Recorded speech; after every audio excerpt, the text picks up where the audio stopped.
last week, we talked about how Zhongmi, Master Zhongmi, established and classified the Buddhist teachings based on Huayan school. And the first class is called a teaching to human and heavenly beings. And we talk about karma, talk about causes and consequences. And we talk about the karma-dependent origination. And all karma come from the greed, hatred, and ignorance.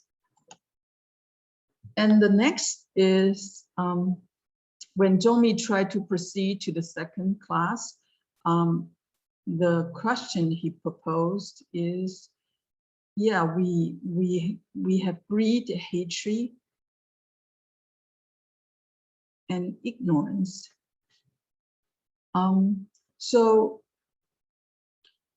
But life after life, just like I say that because of the karma, we incarnated, or we rebirth, we transmigrate life after life, maybe among the sixth realm. So the past life, in my past life, I was and in different positions and maybe in different body shape, different countries, speak different language, encounter different kinds of people. And when I commit some karma, and this life, I am the one with this body, with this mindset, who is receiving this karma, the retribution. It sounds unfair because I don't even remember my past. So now the question is, since because of this, so the question is who is the one, because we have many past lives, who is the one to blame to, who generate karma and who receive the retribution. And based on these questions, there comes another concept called name and form. In Sanskrit, it's called nama rupa. And this is the term that the Buddhism used to describe how living beings constitute. Basically, our life is constitute with name and form, or physical or material component. And the rupa means, sorry that there's a typo, the mental. One is mental component, the other is physical component. And the physical component include our physical body and this physical environment. So the next class of teaching that basically for Hinayana teaching, mainly try to figure out, how this physical and the mental world initiated, where does those come from, and how we, how we interact with this world. And so that's the second question, second level of question that we approach, try to find out the origin of life. Okay. So before we start, the origin of life is a big topic in science. Okay, so right now the current hypothesis for a cosmogonic process is called Big Bang. Okay, time ago, from micro to macro, scientists developed a describe how our universe exists and how the human beings exist. So from your left, you see a Big Bang, from a voidness, from an empty space, and then bang, something happened. And then, you know, the atoms, the molecules start to, you know, react in some physical chemical reactions. And then so the universe starts to expand at the same time.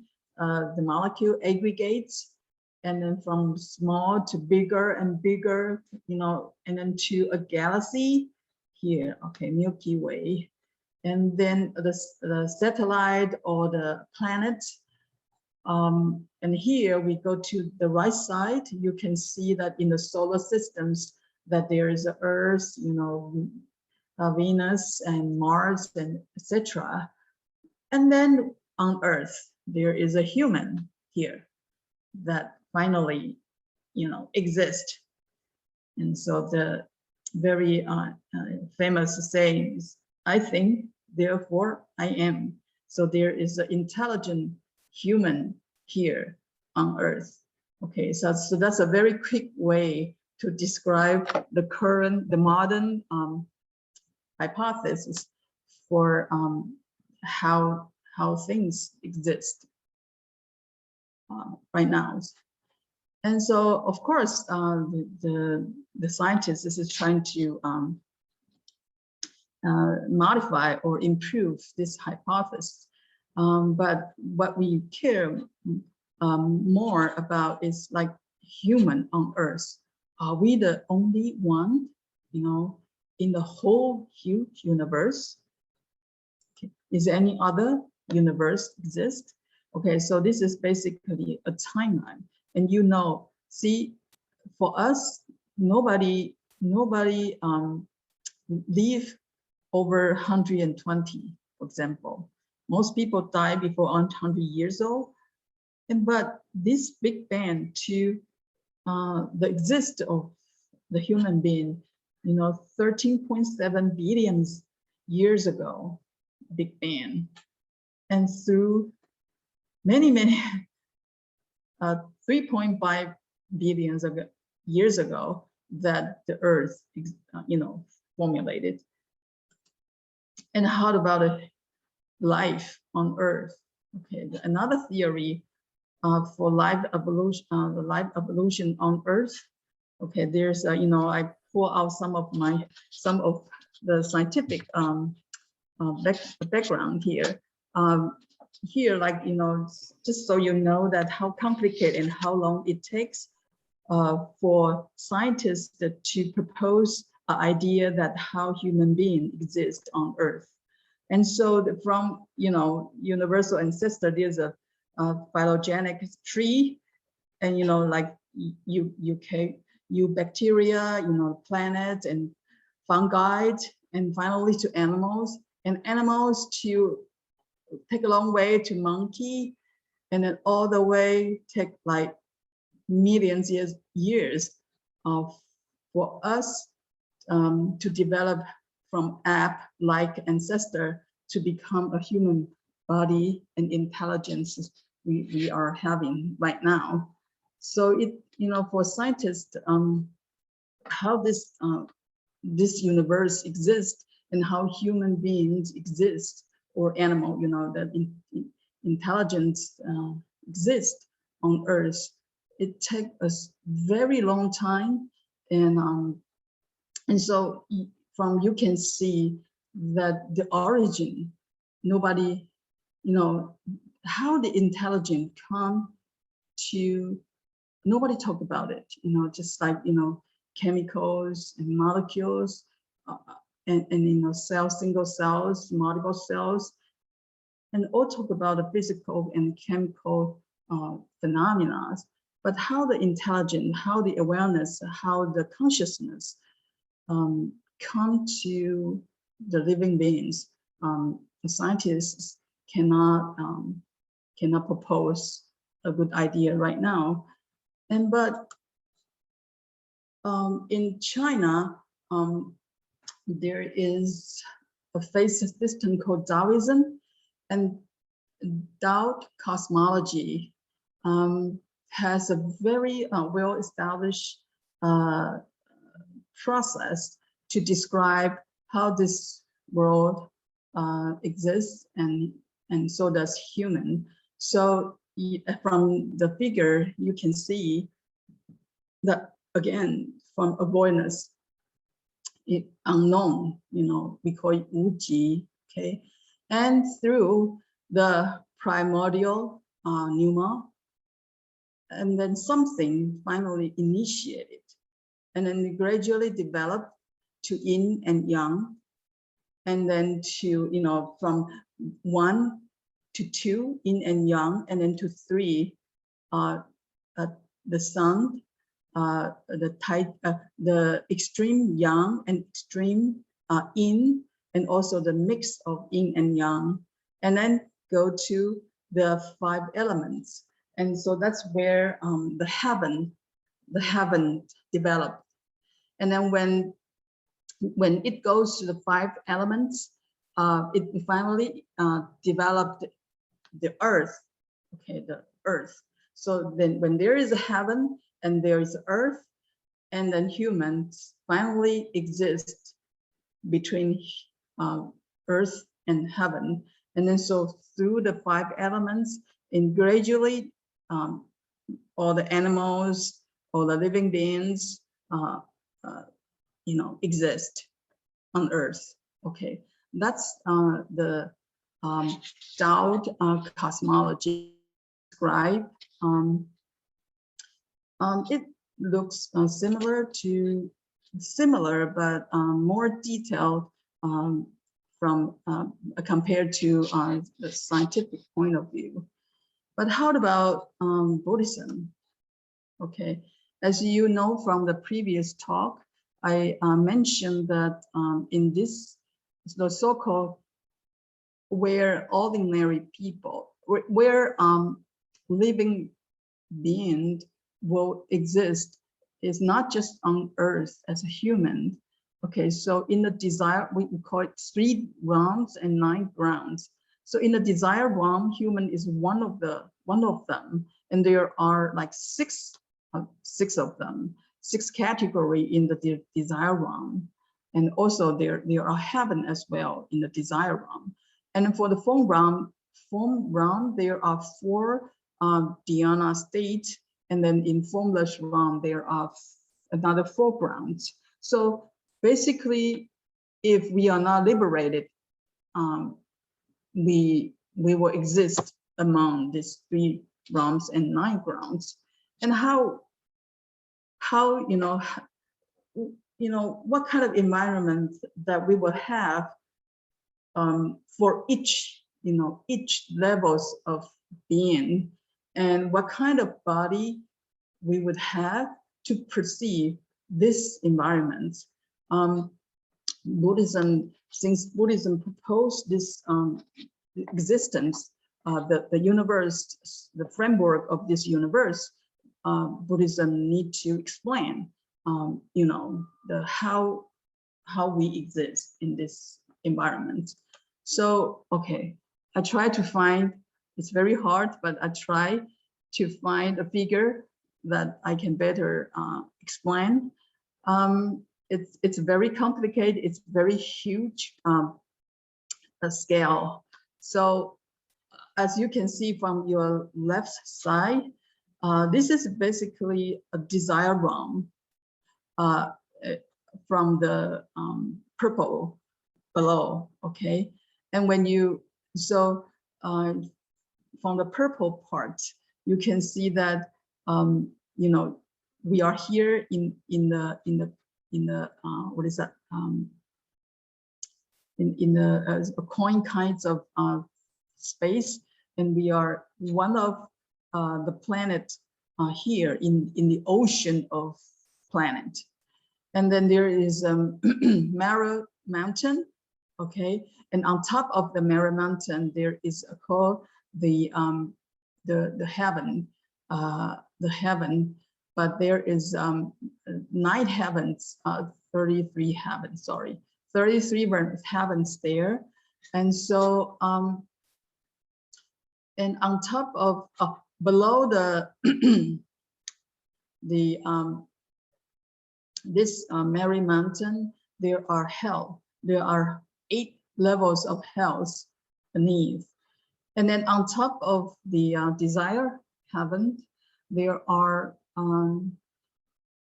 usually we call 16 heavens for the form realms and 4 heavens for the formless realm. So all this layers describe a different environment for different beings to exist. And if you check out the, you Google it or you check out the Buddhist literature, some describe in very detail about each levels of environment and beings, how old, how long they can live, what kind of body they have, and what kind of environment they have. So it's very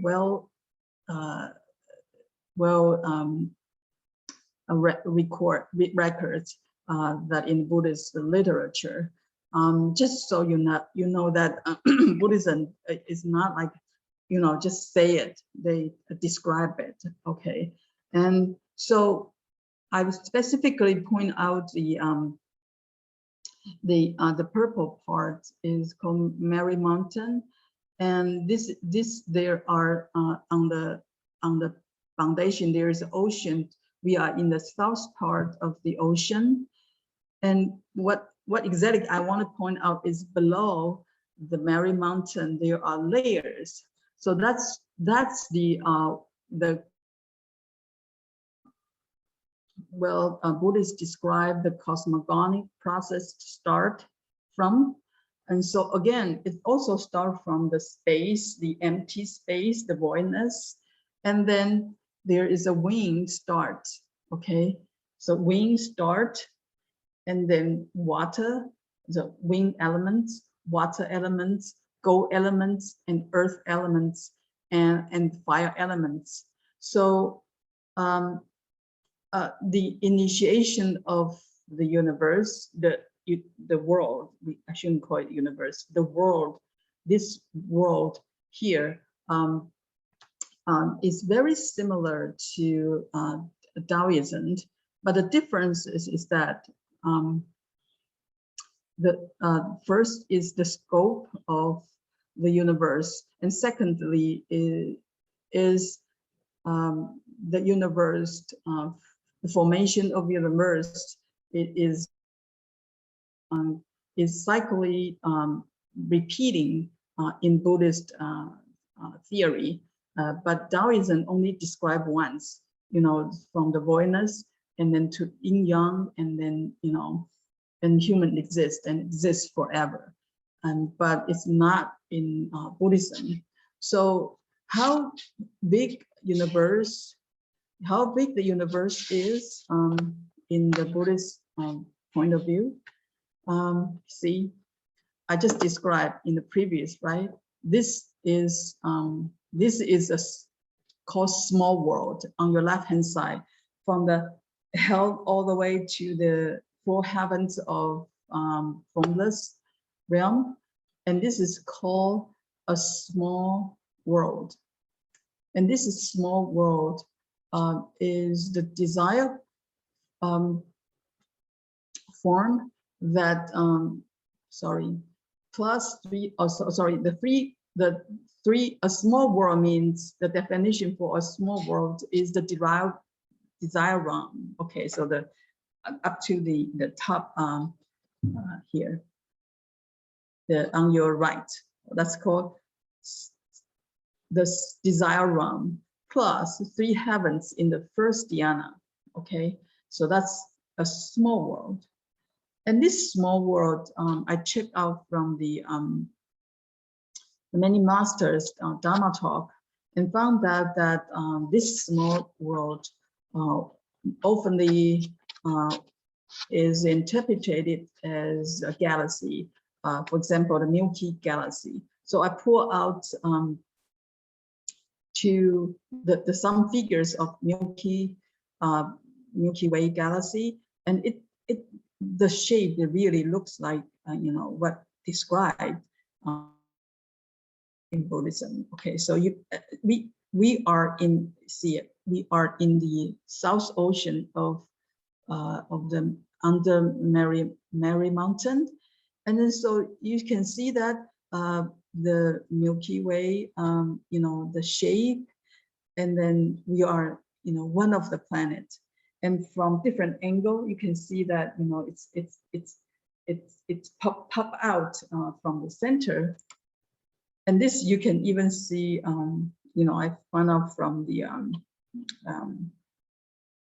some of the scientists' website that from this angle it looks really like, you know, the what described for the desire realm. And now this is called one small world, but Chile cousin, okay, the term, the Chile cousin divided to have 1,000 small worlds plus the heavens in the second dhyana. Okay, so there are many heavens in different dhyana stage, and so that's called one Chile cousin. And a median size Chileism is 1,000 Chilikism plus 3 heavens in the third dhyana. And the so-called one great Chileism is equal to 1,000 median size Chilikism plus 9 heavens in the fourth dhyana and the 4 heavens in the formless realm. I'm sure you cannot remember it because it took me a long time to try to figure out, but for this talk, and I tried to get a big picture of the scope of universe in Buddhism. So that means, you know, one universe is equal to 1 plus 9, 0 small world.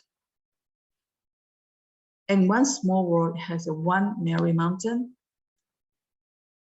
And the earth is among, you know, the small worlds, the huge small world, so many planets. We are one of them that has living beings in the south. And then in according to the Buddhist Sutra, in the north part, west part, and east part of the Mary Mountain Ocean, there are living beings as well, okay? And then each Mary Mountain has the living beings, and then there are so many living beings out there, but we still cannot find one right now. So, and this one great Chilikism is taken care of by a Buddha. Okay, so one Buddha's vows, they take care of one great Chilikism. So all the things that happen, basically their vows to take care of us. Okay, so that's the Buddhist cosmology here.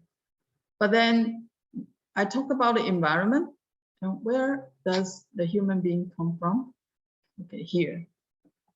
According to the Buddhist Sutra, that when the earth developed, okay, see here, this is the desire realm, and the second layer level is form realm. And in the form realm, there on the right side, there is the first jhana, second jhana, third jhana, and fourth jhana, right? And on the second jhana, there are 3 heavens, okay? There is one heaven called, okay, Sanskrit term, Ahasarat, but we translate into light sound heaven. Basically, the living beings on this heaven in the second jhana, they don't speak, they don't use voice to speak. They use light to communicate. Okay, so light is the tool to communicate. And so according to Buddhist sutras, when the earth, when in a small world, when, you know, as you remember from the voidness and the wind and the water, you know, goes in earth and all that, and then establish the ocean of planets and the Mary Mountain. And when the earth get ready, that the living beings on the light sound heaven will descended to earth. And in the Buddhist literature, if you're interested in this topic, you can find out the literature that they describe how that heavenly beings in the light sound heaven descended to the human realms, and how they start to eat the food on earth, and how their body get heavier and heavier, and finally, and you know, it operates like what we are right now, what we are operating right now. Okay, so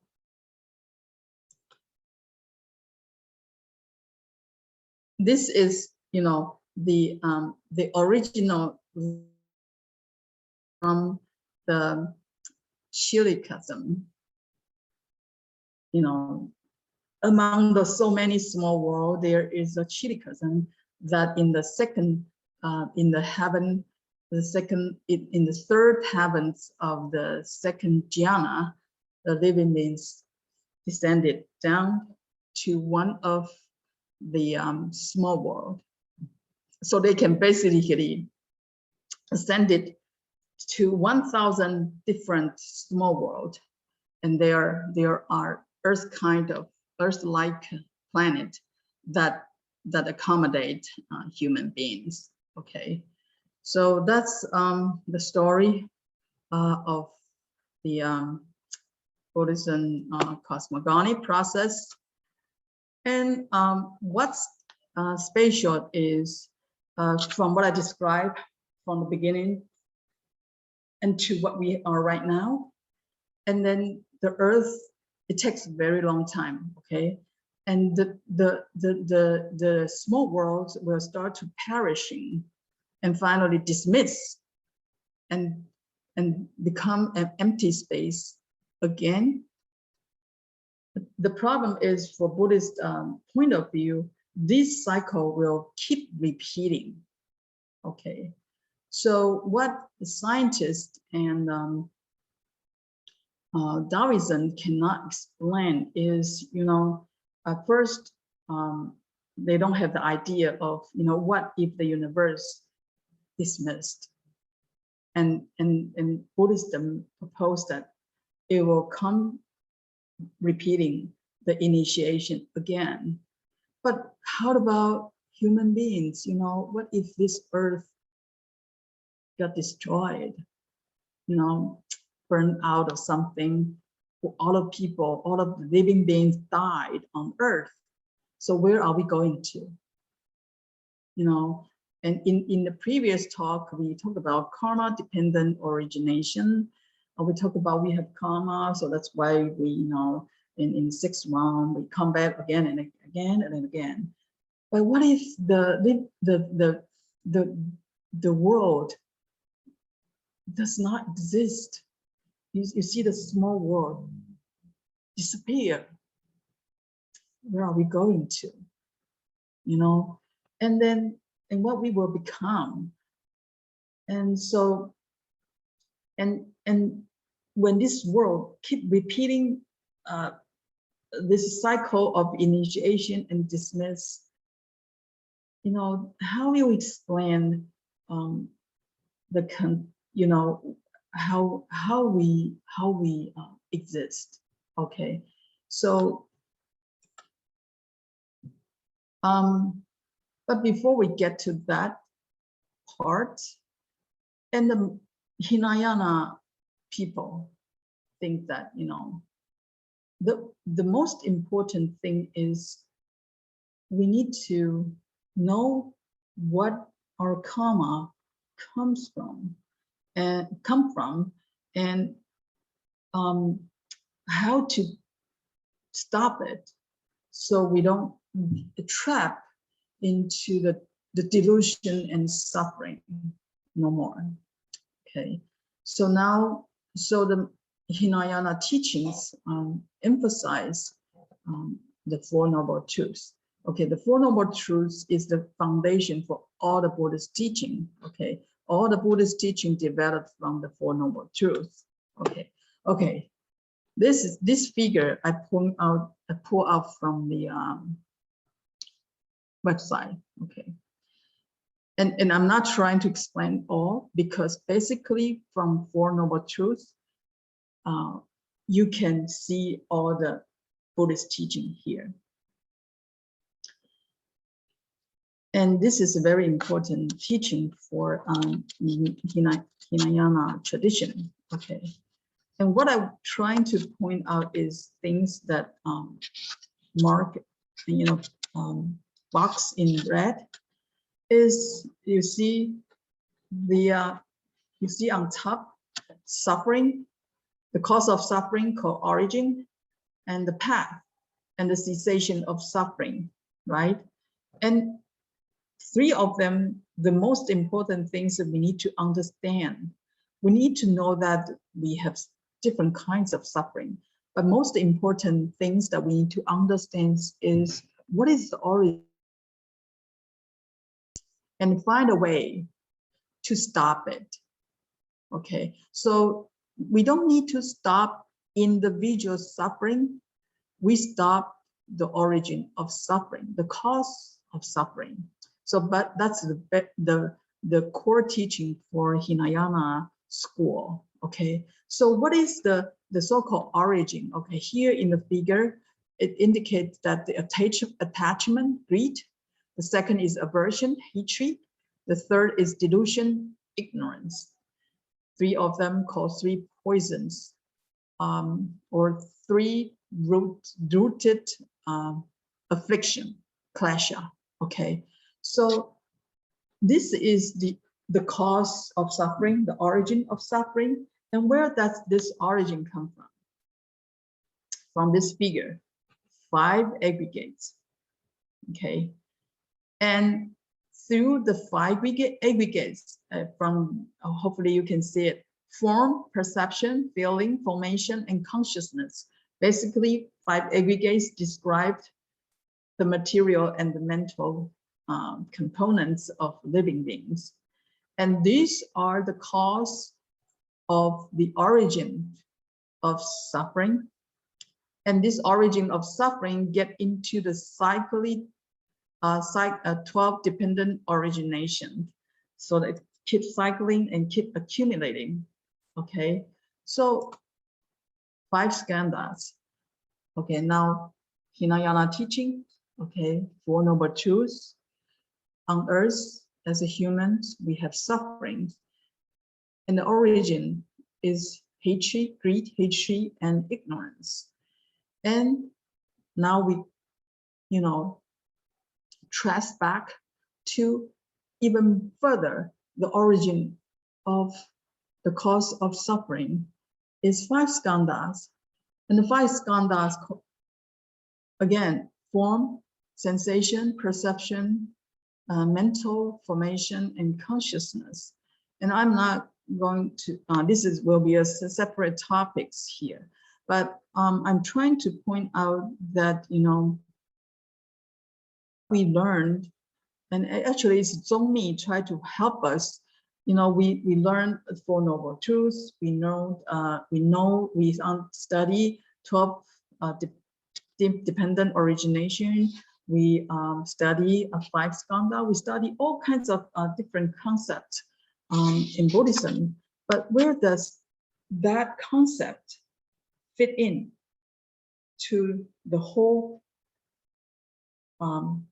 structure, whole scaffold of Buddhist teachings, Buddha's teachings that we need to know, and what kind of problem we try to resolve with what concept and with what method, that we need to know. Okay, so now 5 skandhas play the key role for Hinayana teachings, And it's also foundation for all the Buddhist studies, that it describes how the physical form, the worldly phenomena interact, how the mind, the mental world interact with the physical world, you know, and how the mind generates ignorance, hatred, and greed, and all the mental activity, and how we interpret the outside world, and all that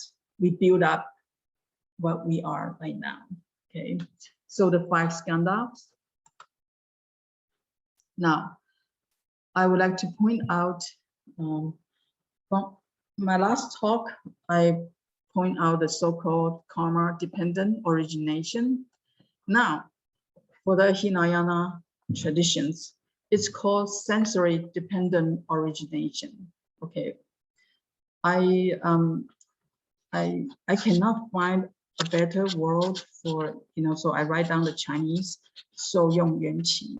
Okay, so basically, what this sensory-dependent origination means, it means that we need to perceive to know that we exist. Okay, to identify self.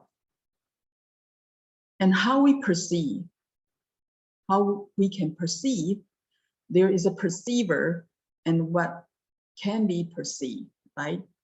So that's called nama rupa, mind and form. Mind is what can perceive, what can sense. The form is what can be sensed. Okay, and from mind and form, it formulates 5 aggregates, 12 entrances, 18 realms. Okay, that's a core teaching for. And so from the previous figure, you can see the relationships between the form and sensation, perception, volition, and consciousness. And because of this 5 aggregates, 12 entrants, and 18 realms, we build up an attachment to the self. We attach to, you know, the one that is perceiving, the one that is operate the sensation, perception, volition, and consciousness is me. It's me, I. And the physical world, my body, and my home, my country, you know, my earth, okay, my planet. That's what I perceive or what I have. Okay, so this become attachment of self. Okay, so now due to the 5 aggregates, we have self-attachment, and due to the self-attachments, we insist that what we perceive is real. What I hear is real. What I feel, what I see is real. And you know, how I feel is real. And so based on the reality, quote unquote reality I perceive, then the things I don't like, I hate it. The things I like, that I prefer, I want more.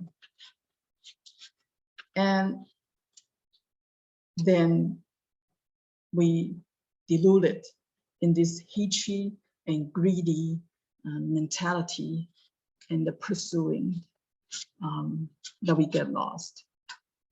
These poisons drag us for more suffering and more vexations.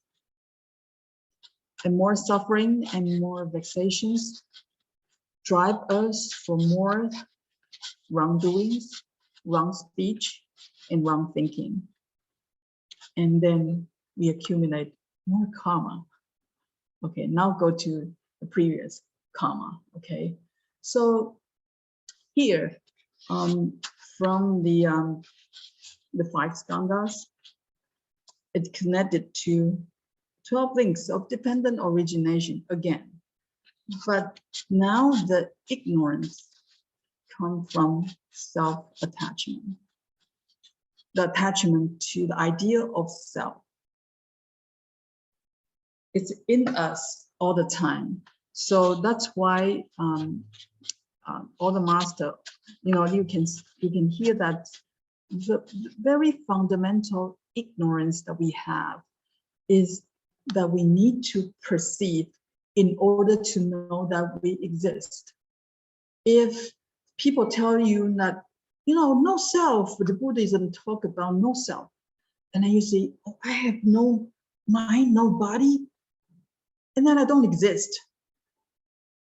But it's not. So as a human being, as a sensory being, sentient beings, we cannot imagine that without sensory interactions, how we exist.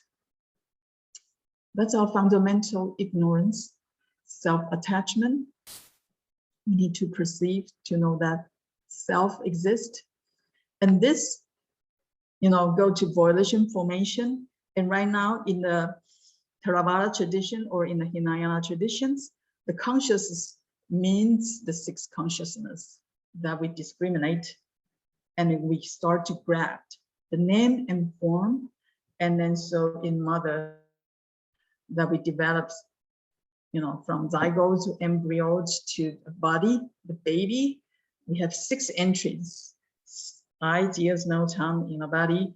We have this receiver to receive the outside signal. Then we have contact, we have feeling, we have craving, we have grasping, then becoming, this self-attachment becomes stronger and stronger. All our life are trying to reinforce the attachment to the self, to keep emphasizing how important I am in this world. What is the meaning for my existence, this life and next life, and then, all that. So we keep reinforcing the attachment to the self and put it in the ignorance box. Okay, then we have another cycle of rebirth and aging and death, and just keep going and going. Okay, and right now the ignorance, we trace back more to the origin, that not just karma, the ignorance comes from the self-attachment. So in the sastras, Zongmi say, I need to quote some sentence for you to know. Zongmi says that from time without beginning, bodily form and cognitive mind, because of the force of causes and conditions, okay, for example, the sensory dependent, arise and perish from moment to moment like the trickling of water or the flame of a lamp.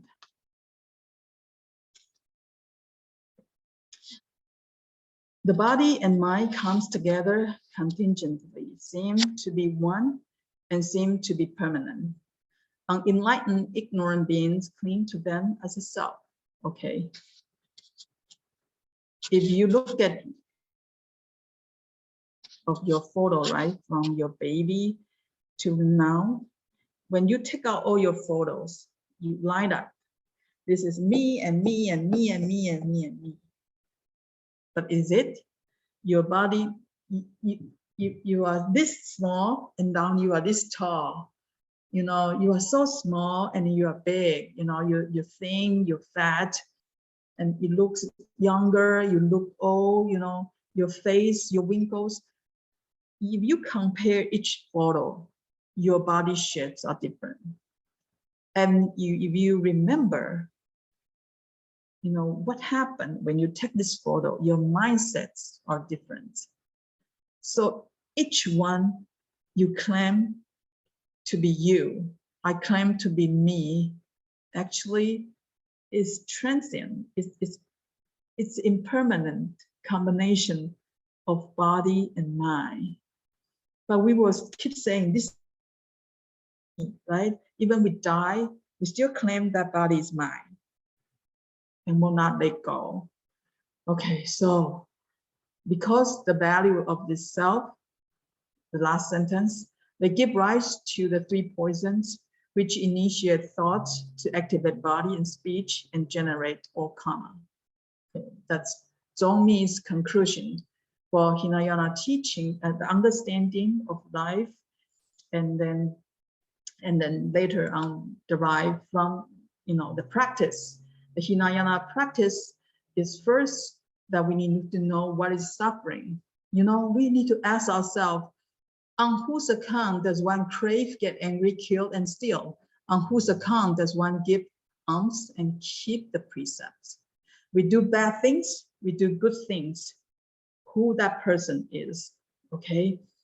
And then, Hinayana say, okay, because this body and mind, this mindset, you use this body to kill that person. You get angry, this mindset, drive your body, to kill or to steal or get angry, okay? And same thing to, you're trying to do good things. It's because of you have this mind and this body. So how to eradicate the origin, the cause of suffering? Detach from all goods and bad deeds without outflow in the three realms. We need to cut off it, good and bad. And how to cut off it? We need to cultivate the wisdom of the view of no self. Here, the self is the self, I, my, me, self, okay? So the wisdom of no self through, there are practices 四念处 for mindfulness, okay?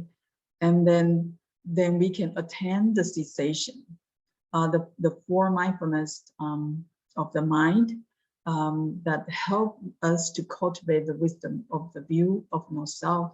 And finally, we put a stop to all karma and realize the reality of emptiness of self, and eventually attain the arhatship. Okay. What the arhat? So for the Hinayana teaching, the goal is to, okay, here the translation is make one's body as ashes and extinguish discriminating not one can cut off all sufferings. So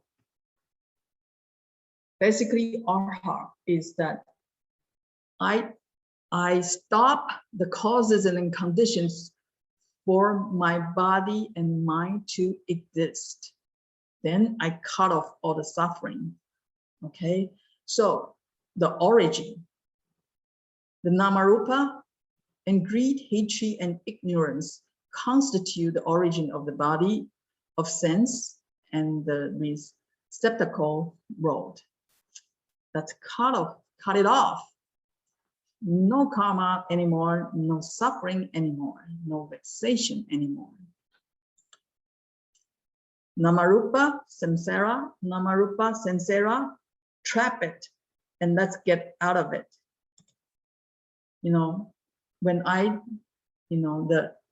When I stop the existing of bodies of sense and stop receptacle world, I stop the karmic potency.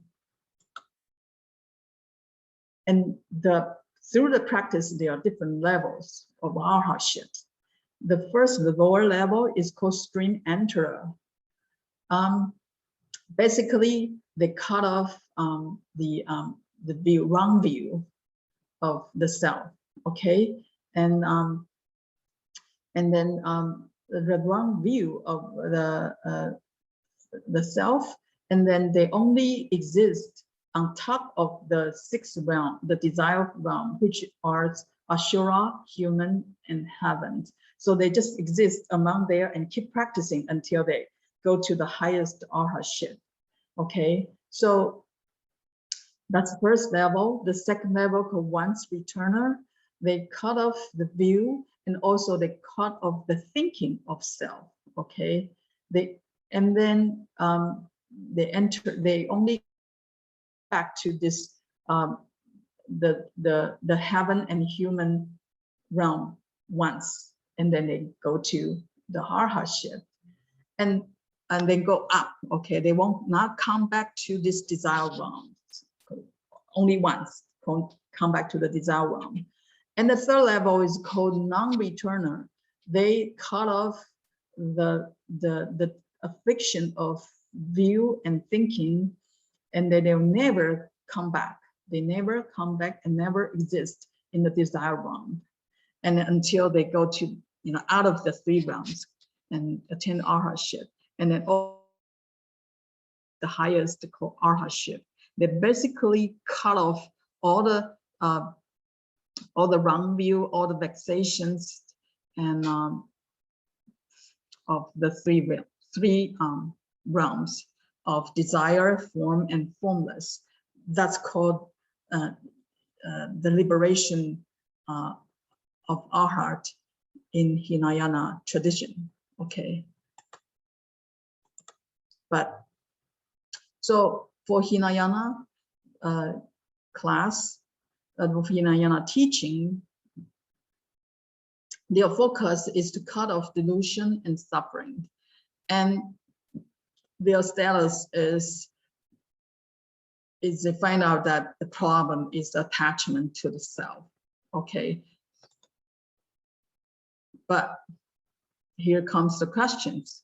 As I mentioned earlier, that this world exists cyclically from initiation, established, decaying, and then also dismissed. This cycle, even this universe, one cycle, we have already many lives exist, and let alone that this universe, this galaxy, or this so-called the great Chirikism, form, disappear, form, disappear, form, and disappear. How, the question now that Zhongmi proposed is, how do we hold on to this bodily existent lifetime after lifetime without ceasing? Before we, okay, arhat is the highest, we liberate out of the three realms. But before that, if we assume that's right, before that, what carry, what carry this body existence? It's not just karma, okay? And basically the question is asking, what is the entity of the samsara, of the cyclic rebirth? What is it that continue this life after life? And that's what our next topic will talk about. That, so I make a short conclusion here. From the first class, Zhongmi specifically, on top of Huayan school, Zhongmi specifically put a class for heavenly and human teachings. That is because a lot of Buddhists, the practice is actually not go to the liberation path, actually go to the heaven and human path. We do a lot of good things. We help other people. We behave, we discipline, we keep the precepts. But we just accumulate the merits to be reborn in the human realms and in the heaven realms. And we are not on the path to the liberation yet. And the second level is for the Hinayana practitioner. The concept is, attain the arhatship, get out of the three realms. But as you know that the universe, the Buddhist cosmology, the framework of the universe is not just the small world. When you get out of the small world, there is a Chidikism. And when you get out of the Chidikism, there is a media-sized Chidikism, and there is a, and how, you know, it's not end there. It's not a true liberation when you get out of the three realms. There are more that we need to find out, and we need to understand the existence of beings, not just get out of the three realms and you don't have body anymore. You don't get back to the three realms of desire, form and formless anymore. And then you are liberated, you're free, because you don't have body and world. And Buddha said that's not yet. Zongmi say no, not yet, not yet. We need to, you know, trace even further, trace back. It's not get to the origin yet. We are not finding the fundamental problem yet. We are not knowing what is the origin of every being yet. We need to keep going, keep asking. So next talk, we will talk about the entity of reincarnation. 轮回的主题. Okay. Shall we transfer merits and ask question, or we ask question first? Sorry, only 1 minute left. Let's see if anyone has any questions first.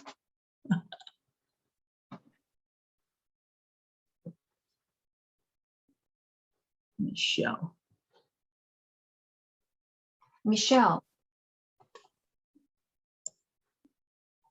Yes. Can you unmute yourself? Yes. 法师阿弥陀佛. Okay, the question is, well, we know the most important and fundamental of the Buddha is all the universe or all the phenomena, everything is due to the cause and condition, cause and effect. And earlier we talked about the cosmology. It starts from the Big Bang. So the Big Bang is also related to the cause and effect and cause and condition. And secondly, human being, it mentioned, is from the Guanyin Tian, right, the light sun heaven. So how do we look at the coming from that Guanyin Tian use the cause and effect and cause and condition principle? How do they relate it, or how to apply to see that? First of all, if you listen to Guangba's talk, the cause and conditions depends on how we understand self and Dharma, how we understand our existence, and how we understand the phenomena. And that decided how we interpret causes and conditions. Okay, so Big Bang, I don't know. Big Bang is a scientific point of view, and also Taoism, you know, the so-called primordial pneuma is also, you know, nature make it happen. Naturally, it just like, you know, started. But for Buddhism, the initiation from the space, and then there is a little winged kind of things, the karma wings that accumulate from a huge amount of beings. For example, all the living beings on earth, we all have a shared dharma or a common shared karma or a common karma. So that's why we will come to this world, this earth, okay?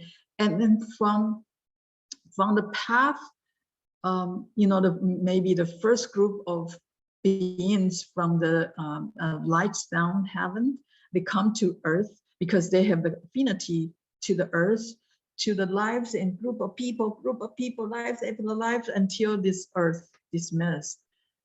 All these people ever exist on earth. All these group of people have a common karma.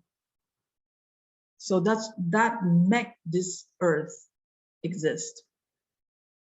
Okay, so, and this karma or this causes it's more complicated to explain. That's why the Hinayana school cannot explain. Their focus is to cut off right here, because the body and because the form and the mind, the cause or the self-attachment and all the vexation and the poisons and karma. So that's cut it off, get liberate. So your question needs to answer in a deeper way. And when we go to the next topics called consciousness. Okay. Thank you. Thank you, Fashi. The causes I explained for this level is not a causes, it's for the next level. Okay. Thank you.